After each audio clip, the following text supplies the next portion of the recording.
Hello, greetings. Welcome to Attaining the Second Cognition. This is Doug Michael. Thank you once again, ladies and gentlemen, for taking your time to join me. I want to give a thank you to all my subscribers. Thank you so much for opening your mind and taking the time to consider this information. It's truly, deeply appreciated.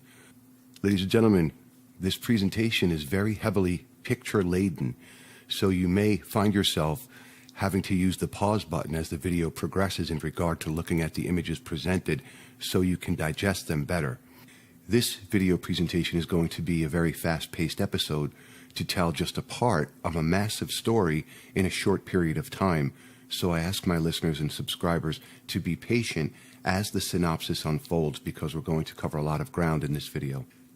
Ever since archaeologists started unearthing sites in ancient Mesopotamia, what is known in modern times as Iraq, they found ancient writings from one of the earliest civilizations in which writing was developed. With the excavation of these ancient sites, archaeologists have unearthed literally hundreds of thousands of clay tablets inscribed in cuneiform characters which were carved into these clay tablets with sharp styluses. These clay tablets came in many different shapes and sizes. These clay tablets had everything from temple inventories, legal contracts, divorce records, bills of sale, and on the larger tablets, their religious and ceremonial liturgies and hymns and stories of their gods and heroes, often referred to as epics. With the public release of Zecharia Sitchin's Earth Chronicles series of books, starting with his book The 12th Planet in 1976, the stories of the ancient Sumerian Anunnaki gods found their way into the mainstream consciousness. With Sitchin's books, the world beyond the realm of academia finally learned about the tales of the ancient Anunnaki gods. Unfortunately, Sitchin took a lot of liberties through creating his own translations to many of these ancient texts, and thereby misdirected the public down the road of cognitive misdirection. It is due to this misdirection that Endel did his own deep research into the matter, which led to his writing of the books We Are Not Alone, Part 1, 2, and 3, in an attempt to set the record straight based on the available evidence and through using strictly mainstream academic translations of the ancient Mesopotamian writings. Now, what his research unearthed does not remotely paint the same picture that Sitchin told his audience, and that is the basis for this presentation: off-world influence blowing the Anunnaki story wide open. Now, people who are not familiar with the difficulties of archaeology are not really aware of the painstaking and time-consuming nature of that work. It can sometimes take decades to unearth an ancient civilization, and the larger the discovery is, the longer it takes to carefully excavate a site, catalog its inventory, and eventually translate whatever textual evidence may be unearthed. The cuneiform tablets, as just noted, literally numbered in the hundreds of thousands, and it is unknown how many such tablets lie in museums still waiting to be translated, and many of those that have been translated, a goodly percentage in German, are not translated into English for any untold number of reasons. Given what this video is about to reveal, if those tablets contain any of the information that can verify what is in this video and Endel's 3-volume set, then it is little wonder why it is being kept under wraps. To be fair and honest, Zecharia Sitchin did get part of his storytelling right. The Anunnaki did not originate on this planet. They were created by a race of beings who were master geneticists, and they were a hybrid race combining the genetics of humans and a variety of fish from another planet that orbits periodically into and out of our solar system. This planet is known as Nibiru, and its presumed story is found all over the internet when you see any video about Planet X. What many of my viewers and subscribers may have run across if they've looked into any of these alleged Planet X videos is a shrill and contrived means of propaganda warning humanity of the presumed imminent return of Planet X any day now. Such hype is just another scare tactic put forth by the consortium disinformation agents for reasons that only they know. I would not put any store in such stories, as they are only being aired to create another form of fear programming in the minds of those that give the idea any credence. As for the circumstances surrounding the creation of the Anunnaki, I refer my listeners to Endel's We Are Not Alone books for greater detail, as the information goes beyond the scope of this presentation. And ladies and gentlemen, I do understand how shocking this information may seem, but if you give it a chance, And I definitely recommend checking out Endel's books, We Are Not Alone 1, 2, and 3. He really makes a compelling case for this, so please bear with me. Now, we have one source of information describing these beings from the writings of the Babylonian priest Berossus. At Babylon, there was, in these times, a great resort of people of various nations who inhabited Chaldea and lived in a lawless manner, like the beasts of the field. In the first year there appeared from that part of the Erythraean Sea, which borders upon Babylonia, an animal destitute of reason, by name Ons, whose whole body, according to the account of Apollodorus, was that of a fish, that under the fish's head he had another head, with feet also below, similar to those of a man subjoined to the fish's tail. His voice, too, and language was articulate and human, and a representation of him is preserved even to this day. For those who wish to challenge this assertion that the Anunnaki were a hybrid race of gene-spliced human and fish genetics, images and carvings abound throughout the Fertile Crescent of their presence. When you couple these multitudes of carvings on temple walls and the statuettes that abound throughout the entire Near and Middle East, it gets pretty difficult to just assume that this was nothing more than some kind of superstitious belief system. You will find variants of this hybridization in many images worldwide. We have to ask ourselves why these images are found in such abundance, and we even find less defined, more ancient references from the Indus Valley in India all the way to Africa. If these hybrid fish beings were remotely mythical, then we have to ask why representations of them are carved in temple walls in as much abundance as they have been, unless they had a greater meaning than our science has yet figured out. Or maybe our esteemed scientists just don't want to admit this ugly truth. Of course, it's possible they already know all about it and are doing their damnedest to intentionally keep this knowledge from the public at large. And once again, ladies and gentlemen, if that idea is hard to accept, and I must admit, it was hard for me to accept at first too, until I really gave the information a chance and really mulled it over. Just look at what our geneticists are doing today. It's been publicly admitted that they've been combining human DNA with fish DNA, and also, other types of creatures as well. So our geneticists today are doing this, combining different genes from different species. So who's to say that an ancient advanced race with a masterful knowledge of genetics weren't able to do this, to mix their own genes with that of the predominant human species on the planet at the time? When deciphering these Sumerian, Babylonian, and Akkadian tablets, archaeologists are often left with broken tablets to try and translate what was carved in the clay. As you can see by the images, it's impossible to translate what may be on these broken tablets, so many archaeologists are only able to piece these stories together when they find the same story written on tablets from different excavations that may not be damaged in the same places. When they discover these stories in different ancient sites, then they can often piece together the full text when the copies are compared. Modern scientists and geneticists utterly deny that such a hybrid fish-human species could exist because they have not yet managed to do cross-species gene splicing themselves, but don't think for a minute that it is due to lack of trying on their part. This fish symbology is also found in India with the god Vishnu in this first incarnation as a merman. There is a history in India at one time of two kingdoms called the Matsya kingdoms, one in central India, which was the center of patriarchal Brahmin worship, and one in the south, which was primarily dedicated to goddess worship. Matsya translates to mean fish. Again, the story of the wars between these two fish kingdoms goes beyond the scope of this video, but is covered in part 2 of Endel's books, We Are Not Alone. With the establishment of the fact that these hybrid creatures did in fact exist, and the fact that they find their imagery in cultures all around the planet, then we have to view just what this information may mean to us, if anything.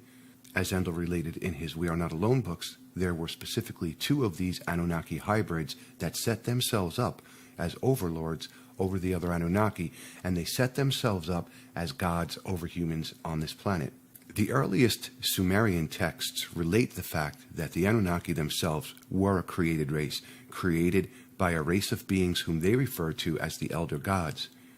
It is this same race of Elder Gods that created the Anunnaki in a genetic gene splicing experiment, who also created the human race on this planet much later than the Anunnaki in a genetic laboratory roughly 200,000 years ago. In time, there was a war between the Anunnaki and the elder gods for control of this planet, in which the Anunnaki ultimately triumphed. The two premier gods of the Anunnaki pantheon were ultimately known as Enki and his sister Ninhursag. It is the competition between these two powerful Anunnaki hybrids that is at the root of all the conflict on this planet to this day. Enki was the patriarchal god wherever he gained control. Ninhursag played the role of the mother goddess wherever she held power. These two fish hybrids continually warred with each other, with both of them ultimately seeking to singularly rule humanity in their own style. They would occasionally cooperate when it suited them, but generally devolved back into conflict any time their need for collaboration ended, exactly like the consortium elite do to this day. This is not by accident. Because of the genetic hybridization process, the Anunnaki did not create a stable breed and found themselves subject to many and varied types of birth defects. When they bred with humans on this planet, and don't think for a minute that they didn't, it created a more human-type hybrid race with less than human characteristics. As these skulls plainly show, there were numerous forms of Anunnaki human crossbreeding mistakes and birth defects. The most prominent evidence of this Anunnaki human crossbreeding is found with what is commonly known as elongated skulls. Before getting to the pictures of these skulls, I want to take a moment and clarify an erroneous assessment.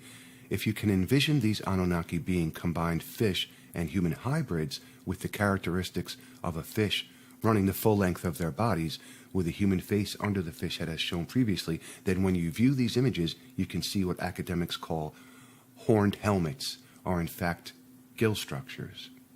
It takes very little imagination to see these representations as gill structures and less than horned helmet conjecture that the academics claim it represents when this imagery is viewed from a broader perspective. As the Anunnaki bred with humans, as noted, they created a race of beings with inordinately elongated skulls. As you can tell by these images, these are not your normal human skulls. These elongated skulls have been found worldwide, and their existence in many cases is kept from the public eye.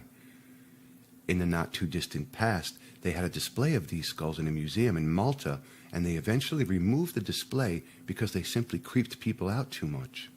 It doesn't really matter which side of the equation you may rely on, the interpretation of religion or that of science. The fact is that the existence of these skulls are a major anomaly. If God created humans in his image, then what do these skulls represent? If you are a Darwinian materialist scientist, then your Darwinian tree of evolution is going to have to grow a few more branches to account for the existence of these skulls in the abundance they exist. I find it interesting that the Darwinists can find the pieces of a single skull and then reach the erroneous conclusion that one skull or skeleton can establish and support their entire theory of evolution. You have to realize that Darwin's evolutionary theory is only that, an unproven theory that gives materialist scientism a form of cognitive comfort, thinking they have it all figured out. The story of the Piltdown Man is one of the Darwinists' greatest embarrassments. At the time of the discovery of the Piltdown Man, science was really pushing for acceptance of Darwin's evolutionary theory. The whole thing turned out to be a gigantic hoax, but it took science 40 years to come forward and finally admit that it was a hoax. When we look at the scarcity of evidence presented by the materialist Darwinists in comparison to the wealth of these elongated skulls that have been dug up all around the planet, and how science is utterly seeking to ignore their existence because it throws Darwinism straight into the trash bin, then we're confronted with a consortium cover-up of gigantic proportions. If you're lucky, you will see one of these skulls shown in Ancient Aliens or some other program of propaganda, but materialist scientists are keeping this subject away from public discussion, except to the tinfoil hat-wearing crowd of alien and UFO cults. How science justifies the existence of these enigmatic skulls is by using the excuse of skull binding, where certain cultures bind the skulls of their children in order to make them somehow more appealing, or to honor the gods who also had these elongated skulls. Because so many of these skulls have been found in South and Central America, the practice of skull binding is best known within the Mayan culture.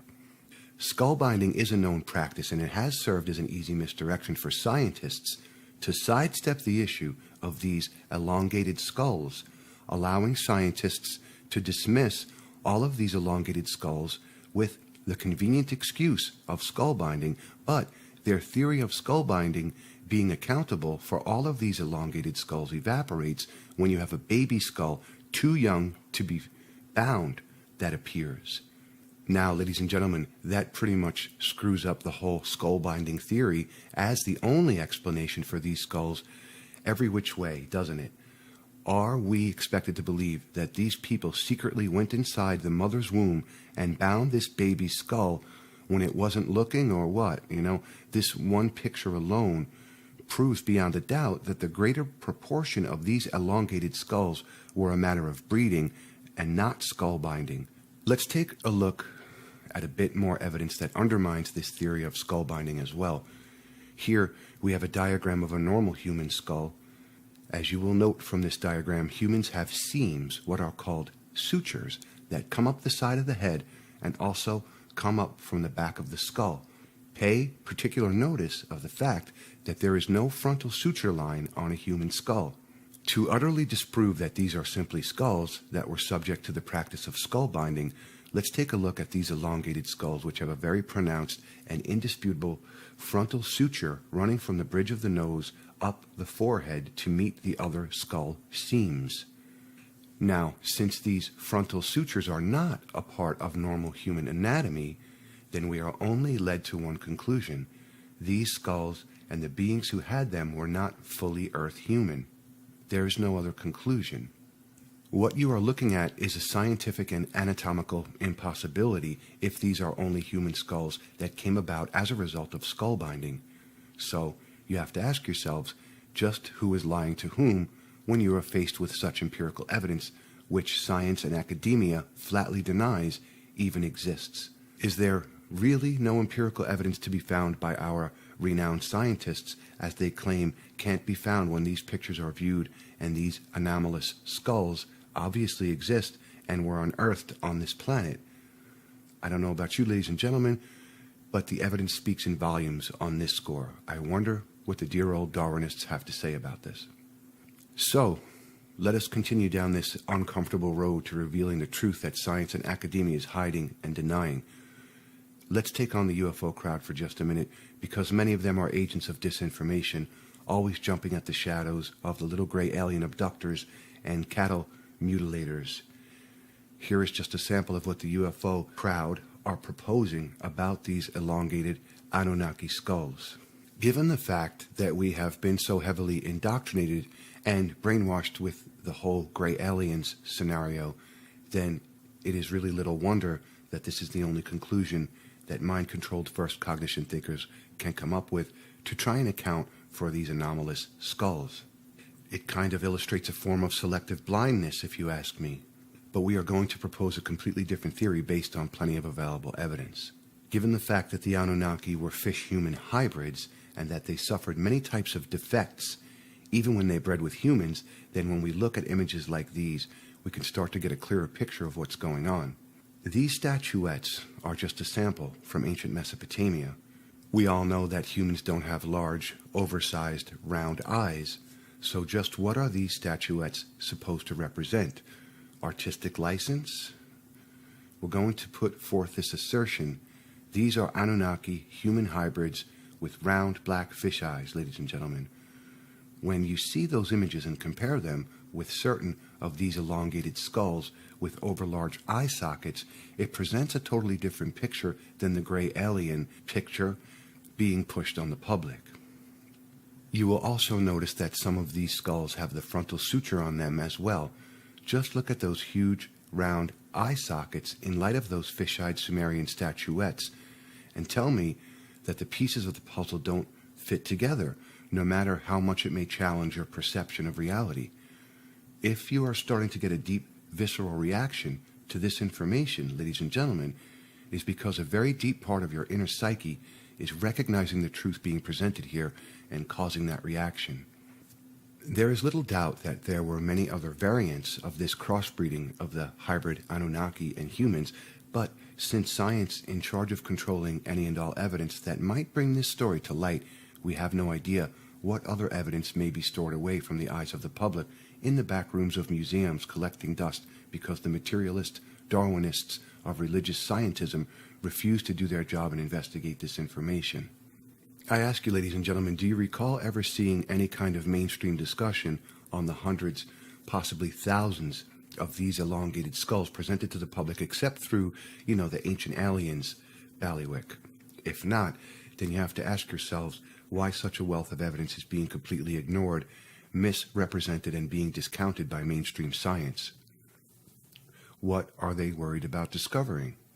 Or perhaps they already know the truth and don't want the public to know what they know. I leave it to my listeners to figure that one out.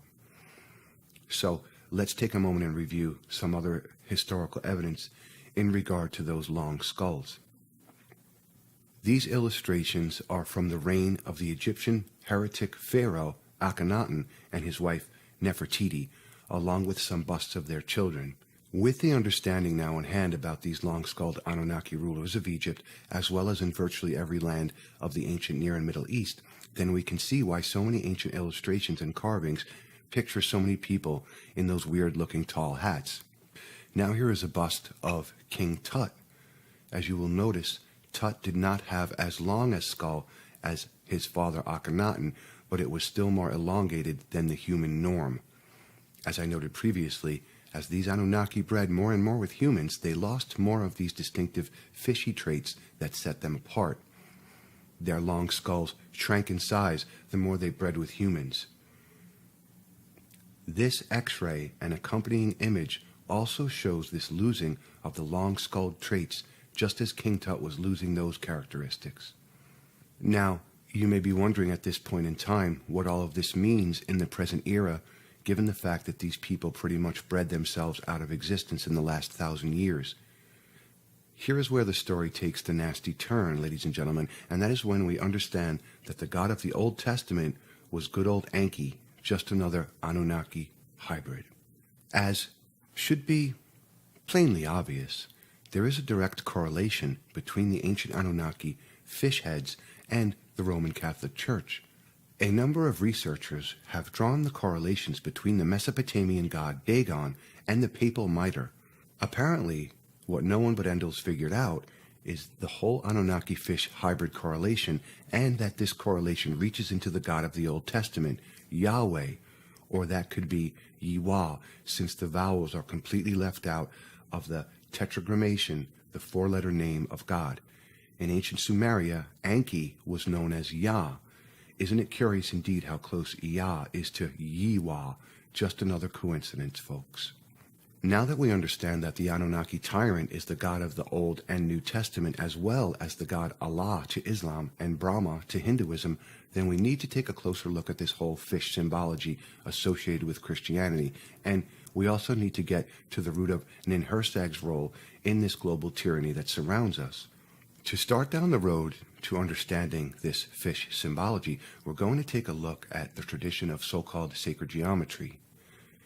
In this image, we see God on the right hand and the mother goddess on the left, or shall we just call them Enki and Ninhursag?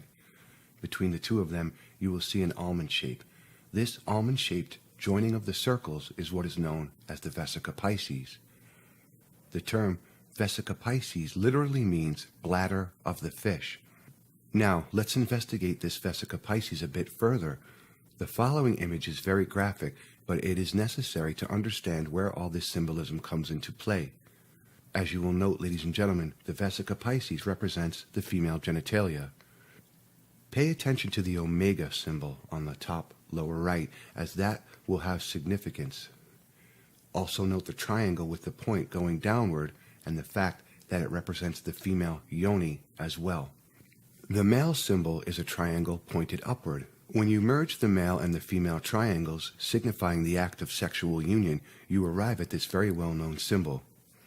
Now, let's look at this from a Hindu aspect, where the word yoni finds its origins in the ancient Aryan Sanskrit text, and is represented in Hindu temples in this manner. Yoni represents the female genitalia, and the male genitals are called the linga, or lingam. Just as the Jewish Star of David symbolically represents the sexual union between man and woman, In the Hindu religions, you find the same symbolism with the yoni penetrated by the male lingam. Now, ladies and gentlemen, let's revisit this whole Christianity thing now that we know what these symbols' hidden meaning really is. Do any of these images look remotely familiar to you, ladies and gentlemen? And do you wonder why all of this nasty, fishy-smelling shit is kept secret from the masses of Christians who are blissfully ignorant of the meanings of these symbols? Doesn't this all just want to make you rush out in a buying frenzy and get one of those cute little fish symbols to stick on your bumper or wear around your neck as an amulet? How many of you have observed these symbols in the stained glass images in your churches and cathedrals? Has anyone ever wondered what the Vesica Piscis represents, or did you simply assume that it is just an interesting, repeating motif in religious iconography without ever delving into the meaning? So let's return to this Omega symbol and put these pieces together.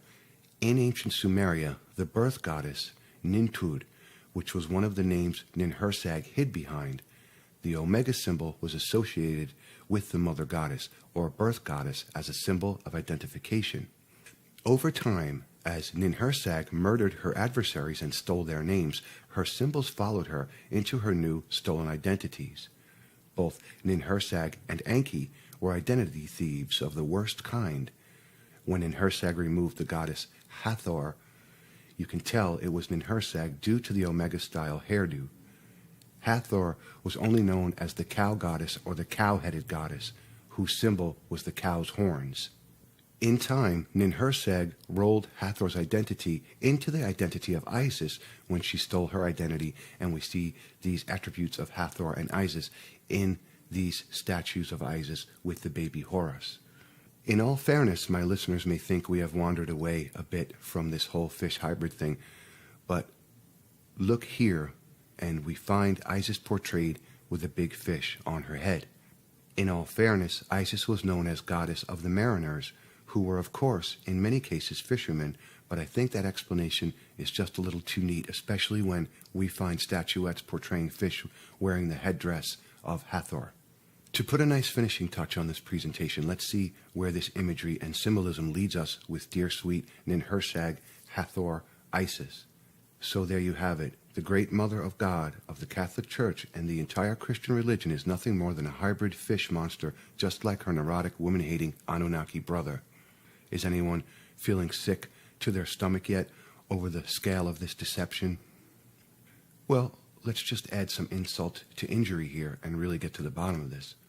Let's talk about that glorious and wonderful biblical practice of circumcision, shall we? Have you ever wondered where and why that practice originated with the neurotic God of the Old Testament? Well, I think we can look at a couple of pictures and solve that riddle, and it is most likely going to piss you off even more. Well, ladies and gentlemen, isn't it amazing how much a circumcised male penis looks just like one of those fish heads? Now you tell me, am I reaching here, or do the pictures tell the story here? Here's the rest of the story and how it carries into today. Wherever Enki wound up in charge of human herds, he set up patriarchal priesthoods to serve as his mediators to a population he wanted to keep stone ignorant, illiterate, and fearful of his vengeance and his priestly authorities. He marginalized women and told his male followers to treat them like shit.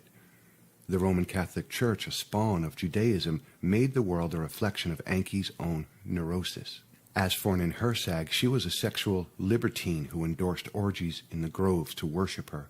She felt that she could give mankind just enough knowledge that they wouldn't rebel, saving her secret magical teachings for her own type of intellectual adepts.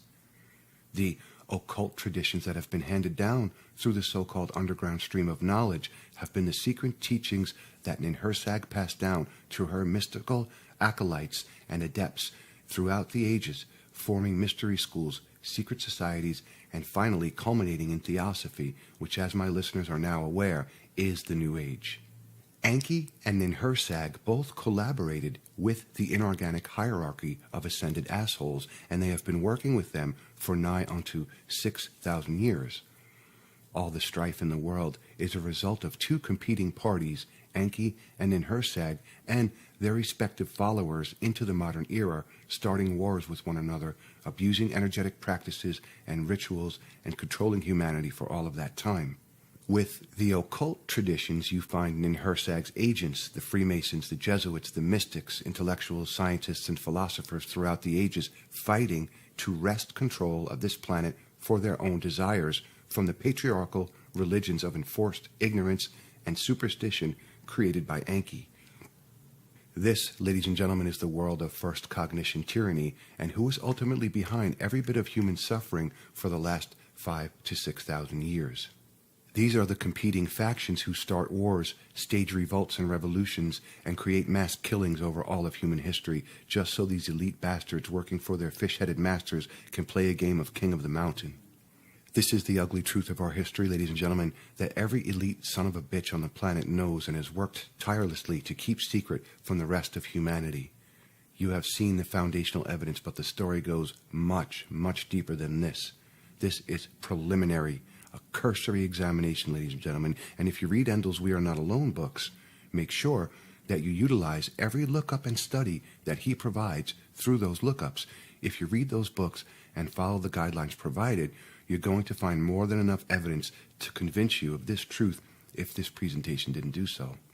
We had to do this video now because the elite and their step and fetch-its are doing everything in their power to push this bullshit Planet X scare tactic, and they are avidly striving to sell this Enki was the good God BS agenda to every New Ager who will buy that swill.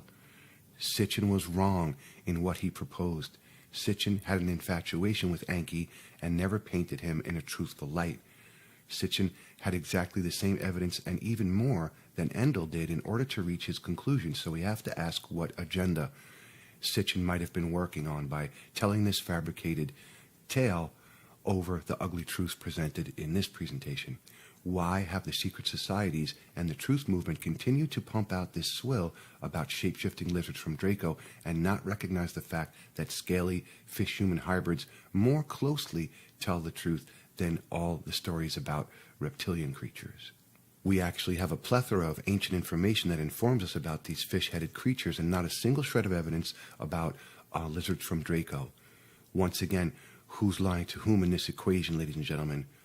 I'm providing a link in the description section below where you can read an article posted at the In5D website published on February 20th of this year to see how the agents of New Age disinformation are pushing this Anunnaki fear and salvation nonsense.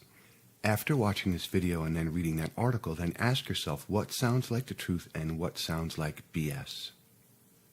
This last piece of the picture I want to offer my subscribers and listeners is this. I'm sure many of you are familiar with this cute little off-world family who are very big on drinking mass quantities. How much coincidence do you think there is in representing these coneheads in light of the information revealed in this video?